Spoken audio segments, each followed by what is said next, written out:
Hi everyone, Sunday special chicken fry అయితే చేస్తున్నానండి. చాలా సింపుల్గా చేసి చూపిస్తాను. పావు కిలో బోన్లెస్ చికెన్ అయితే తీసుకున్నాను. కడాయి పెట్టుకున్నాను. దీంట్లో ఇప్పుడు స్టవ్ అయితే ఆన్ చేసి పెట్టుకున్నానండి.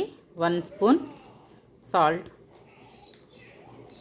1 స్పూన్ సాల్ట్ అయితే వేసుకున్నాను కదండి. ఇప్పుడు మూత పెట్టేసుకుని చికెన్లో నుంచి వాటర్ వచ్చే వరకు కూడా మగ్గనివ్వాలి. మగ్గిన తర్వాత చూపిస్తాను. చికెన్ అయితే వాటర్ మొత్తం పీల్ చేసుకుందండి. ఇప్పుడు 2 స్పూన్లు గీ అయితే వేసుకుంటున్నాను.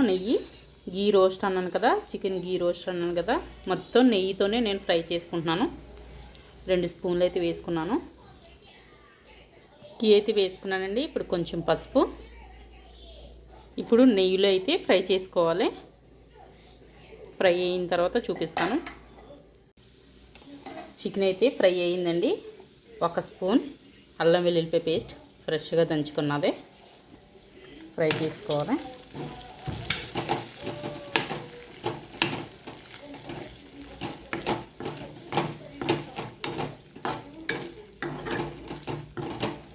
ఈ ఫ్రై చాలా సింపుల్గా చేసేసుకోవచ్చండి. చాలా బాగుంటుంది.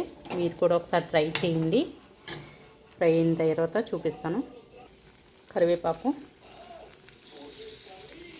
అల్లం వెల్లుల్లిపాయ పేస్ట్ అయితే ఫ్రై అయ్యిందండి. 1 స్పూన్ కారం,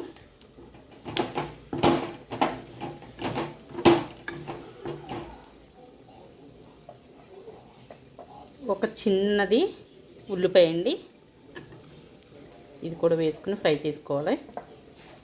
చికెన్ అయితే మంచిగా ఫ్రై అయిపోయిందండి. ఒక 1/2 స్పూన్ గరం మసాలా, ఒక 1/2 స్పూన్ ధనియాల పొడి,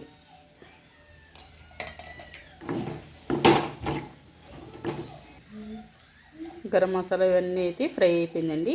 ఫైనల్ టచ్ కొత్తిమీర, కొంచెం కరివేపాకు. ఒకసారి మిక్స్ చేసేసుకుని స్టవ్ అయితే ఆఫ్ చేసేసేయడమే.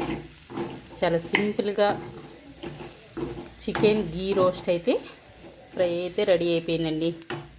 ఒకసారి మీరు కూడా ట్రై చేసి ఎలా ఉందో నాకైతే కామెంట్ చేయండి. మా రెసిపీ మీకు నచ్చినట్లయితే లైక్ చేయండి, షేర్ చేయండి, సబ్స్క్రైబ్ చేయండి. ఒక్కసారి ట్రై చేసి చెప్పండి నాకు. Okay, thank you for watching. Bye.